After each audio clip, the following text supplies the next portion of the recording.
dikasih mereka ya akan saya sampaikan ke Bapak Ibu. Ya.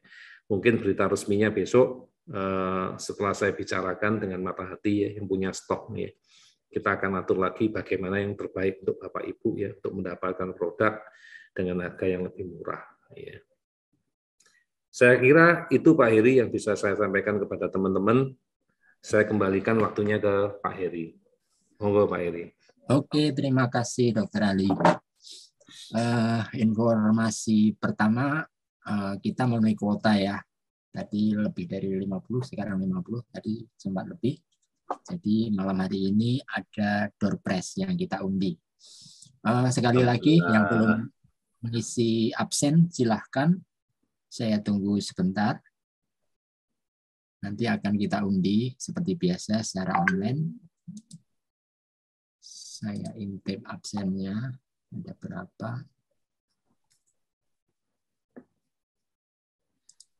Sementara aku baca pertanyaan ya Pak Heri ya. Ya, silahkan. Sambil nunggu yang absen, aku baca pertanyaan dulu. Oke. Absen ada di chat ya Bapak Ibu ya. Tinggal di scroll ke atas nanti ada. Ini Bu Evi nanya, Dok, tadi kata dokter setelah vaksin minimal seminggu baru BIKOM, tetapi kami di Makassar 1 hari setelah vaksin. Ya, enggak apa-apa Bu, sudah saya ungkapkan tadi juga belum ada penelitian ya. Itu baru opininya kita ya. Jadi ya enggak apa-apa ya. Apalagi kalau terapinya itu tidak berhubungan dengan kayak tadi misalnya, Dok, habis vaksin saya mau terapinya detox vaksin. Ya, itu otomatis efek vaksinnya bar ya, hilang ya. Tapi kalau kita terapi yang lain ya mungkin nggak apa-apa ya. Tapi jawabannya kenapa mungkin ya? Karena saya nggak tahu ya. Jadi saya selalu ngomong ke anak-anak, teman-teman saya, sebaiknya tidak dilakukan dan balak-balik ya sudah diinformasikan ke orang tua juga di video-video saya. Mohon Bu Evi rajin ya nonton video, nonton apa, bolak-balik sudah saya katakan ya. Dari awal pun sudah saya katakan ya. Sebelum hari ini sudah saya katakan bahwa sebaiknya terapi BIKOM itu dilakukan seminggu setelah vaksin ya, paling cepat ya. Mama Kensi, untuk pemberian obat cacing setelah vaksin sebaiknya dijeda berapa hari, Dok? Obat cacing setelah vaksin. Aku nggak bahas spesifik dan nggak pernah dijelaskan secara spesifik sama mereka. Kalau obat cacing jedanya sama vaksin berapa lama, yang jelas kita tahu kerjanya itu sama-sama di sistem imun ya Bapak Ibu ya. Kalau bisa ya, kecuali vitamin ya, kalau vitamin diberikan langsung enggak apa-apa, enggak perlu jeda ya. Tapi kalau obat cacing, namanya obat, mau dikasihnya kapan ya Dok ya? Enggak tahu, ya saya enggak tahu. Kalau seandainya dokter yang dikasih, jawaban dokter apa Dok? Kalau aku yang ngasih, mau tak jeda kapan ya obat cacing ya? Oh, obat cacing itu enggak spesifik, itu dikasihnya 4 bulan sekali itu ya. Kalau mundur seminggu 2 minggu kan juga enggak ada masalah. Mundur sebulan pun enggak ada masalah. Kenapa gitu Dok? Kan kayak kita nggak tahu aja kan Bapak Ibu juga udah minum obat cacing berapa tahun ya nggak apa-apa juga ya nggak jadi naga. Ya ini jawabannya nggak tahu saya karena nggak ada yang meneliti secara khusus. Oke. Bu Helena, tujuan vaksin ini kan untuk membuat tubuh kita punya antibodi. Ya. Bagaimana jika tubuh kita ternyata tidak berespon baik, tidak bisa antibodi malah dampaknya fatal. Ya kayak saya waktu pertama kali ya, waktu sampai Sinovac yang kedua, tubuh saya ternyata responnya kurang bagus. Tetap saya lakukan booster, ya alhamdulillah puji Tuhan akhirnya terbentuk ya. Waktu itu diukur saya punya buktinya ya 3.200 ya, akhirnya bisa berespon ya. Jadi kalau tidak berespon dengan si A, misalnya dengan vaksin A, mungkin perlu dicoba dengan vaksin yang lain atau vaksin B. Kalau tetap nggak berespon, misalnya kepada orang-orang yang tidak bisa divaksin, ya jangan dilakukan vaksin. Ya kita hidup di orang-orang yang sudah divaksin. Ya kita menghindari populasi. Ya kita harus melangkahkan langkah-langkah untuk pencegahan diri sendiri. Ya, memang benar bisa fatal.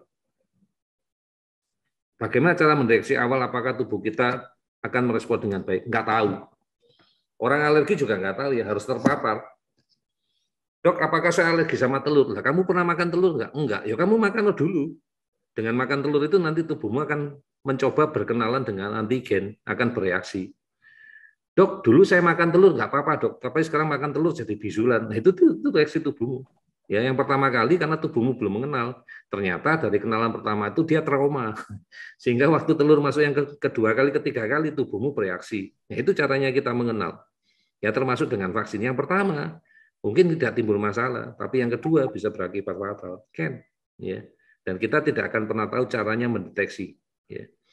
Dok, boleh nggak dok dipakai analisa tensor untuk membantu? Bisa, tapi nggak 100%, ya, nggak 100%. Dan kita nggak berani jamin. Nanti tiba-tiba kejadian tuh, kemarin sudah dites tensor nih sama terapinya dokter Ali, katanya nggak apa-apa. Ternyata sekarang dipakai anak saya jadi error, ya. Apalagi kalau ketemu orang-orang Makassar, jujur ya, orang-orang Makassar tuh unik-unik ya, suka mencobai kita, ya.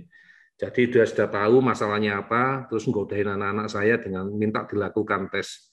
Kalau hasilnya beda, jadi perdebatan. Ya. Maka saya pikir tak tutup aja lah cabang Makassar ya. Dibantuin malah seperti itu ya. Ini sudah nggak usah banyak bantu-bantu lagi ya, dan nggak usah banyak analisa tensor ya. Kita niatnya bantu, malah dibuat mainan ya sama mereka ya. Gitu ya. Ini saya ngomong terus terang ke Bapak Ibu, itulah yang saya alami ya. Sehingga saya pikir oke lah untuk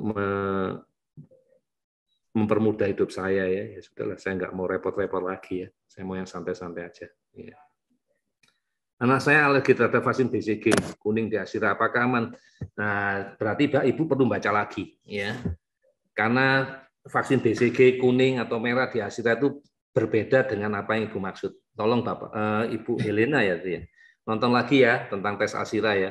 Kalau nurutin Asira, Bu, semua merah sama kuning, anaknya Bapak Ibu gak cuma vaksin BCG, nggak boleh makan apa aja.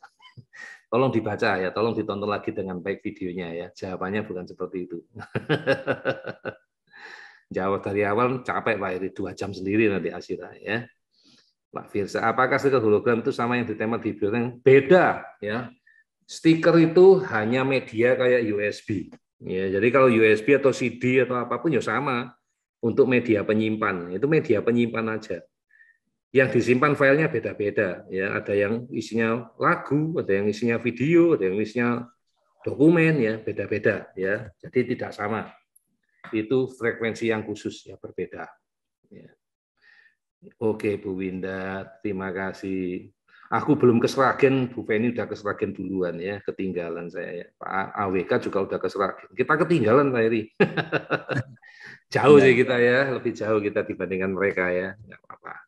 Bu Mevi, nah ini yang orang yang bersama saya nonton kontra vaksin ya. Ada orang yang tidak setuju dengan vaksinasi ya. Oke.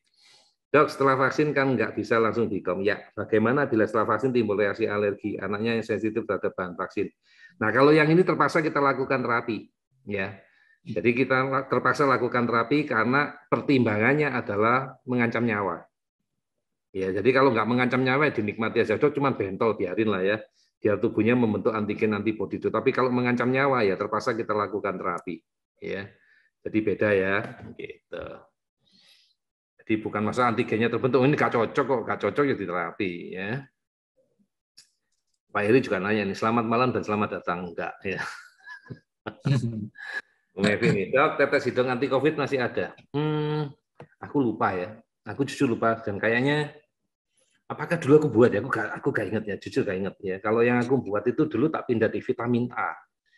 Pak Heri, kenapa nggak kita buat di vitamin A aja Pak Heri, kayak zaman dulu Pak Heri, kita imprint di vitamin A. Nomor 1, vitamin A-nya kan bagus ya sebagai antioksidan, antiinflamasi ya. Nomor 2, kita bisa masukkan informasi ivermectinnya ke dalam tubuh ya, dan vitamin A itu kalau nggak salah bisa tahan sampai 6 bulan ya. Nah, lumayan ya.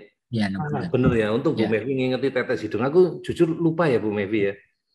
Itu manjur loh Dok, suatu hari saya pernah merasa seperti mau pilek gitu, gatal, saya tetes itu terus 1 harian besoknya. Nah, kalau tetes hidung juga iya Bu ya, memang bagus, kita udah tahu zaman dulu ya Pak Heri, penelitian zaman dulu ya, sebelum ada komunitas kita udah jualan ya. Jualannya dibagikan gratis ya, bagi ibu, bagi itu ya, itu kegiatan amal kita zaman dulu ya. Sekarang udah gak buat lagi ya, karena urusannya panjang Bapak Ibu ya, niatnya baik, tapi kalau ada orang yang nggak suka kita dilaporkan, dimacem-macemin ya. Terus saya mikir udahlah kita gak ngurus yang kayak gitu lagi sekarang. Jadi hanya untuk internal kita. Dan kalau kita punya tetes hidung itu tujuannya sekarang hanya untuk membantu mengatasi gejala dari undermetilasi. Ya. Jadi di tetes hidung 1 harian bagus, tapi juga dihantam aksa sehari 3 saset. Wah, belum apa-apa ini. Kita minumnya sampai 6 sampai 8 ya kalau memang perlu ya. Ya, stiker itu beda-beda frekuensinya. Buat Dok saya beli kok. Loh, mau buat yang mana ini? Buat stikernya atau buat tetes hidungnya? Kalau tetes hidung udah gak buat ya, ribet ya, capek yang buatnya. Yang untuk undermetilasi aja udah mau kita berhentikan, ya, kita udah gak membuat lagi. Mungkin Bu Mevi mau cerita tentang video yang ditonton yang kontra vaksin itu, ya. Akhirnya memang nanti akan kita buat ya Bapak Ibu ya, terutama yang Bapak Ibu mendapatkan vaksin di luar Sinovac ya, karena pasti dikatakan mereka sendiri kalau itu merubah genetik. Sebaiknya Bapak Ibu rajin ya konsumsi biostrat, konsumsi aksa untuk melindungi metilasinya ya, untuk melindungi susunan gennya Bapak Ibu agar nggak berubah ya. Nanti setelah saatnya tiba, aku nggak tahu mau kapan ya mau tak kerjakan ya. Jujur aku udah tak rasa urgent ya harus dikerjakan ya. Kita nanti akan luncurkan program untuk detox vaksin ya, supaya kita tidak terkena efek negatif dari vaksin di jangka panjang ya. Karena asumsi kita, daya tahan tubuh kita pasti sudah terbentuk, tapi zat-zat yang tidak kita butuhkan pasti juga ada di tubuh kita, itu yang mau kita buang.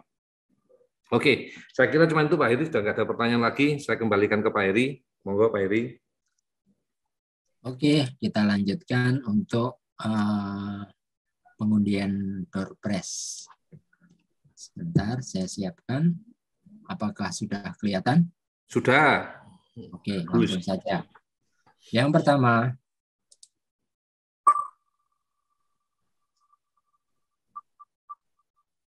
siapakah dia? Waduh, nyaris. Ibu Astuti ya? Iya, betul Ibu Astuti. Oke, yang kedua.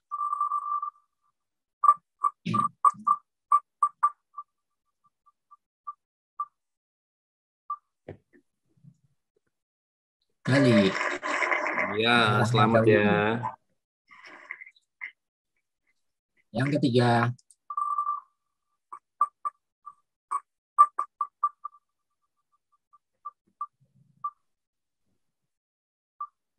Wow, itu Yana. Bu Yana, selamat. Yang keempat.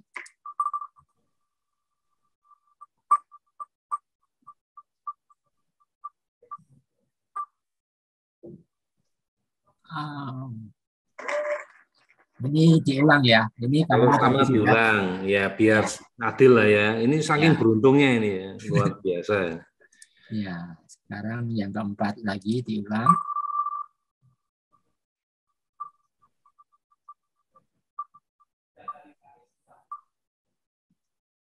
Raffi. Iya, betul. Ternyata kecepatan suara sama gambar lebih cepat suara, Pak Eri. Suara udah keluar, gambarnya belum menuju di tempat saya. Sama Mareno. Iya, Bu Anita. Oke, sudah 5. Selamat buat pemenang. Nanti datanya akan kami kirimkan ke Mata Hati dan akan ditindaklanjuti oleh teman-teman di Mata Hati. Silahkan. Dan Dr. Ali, langsung kita tutup saja. Kita sudah saatnya. Izinkan saya mengucapkan salam dulu. Terima kasih kepada Wellpro, terima kasih kepada Pak Heri yang telah bersedia mengadakan acara ini. Terima kasih kepada tim support, tim sponsor yang membantu untuk menyehatkan komunitas kita. Terima kasih juga kepada sahabat-sahabat yang sudah datang hari ini. Semoga semakin mengerti dan dapat berbagi kepada yang mereka. Saya juga minta kepada Pak Heri, mudah-mudahan link video ini bisa dibagikan di komunitas kita, supaya mereka yang tidak hadir masih bisa mengikuti acara kita hari ini.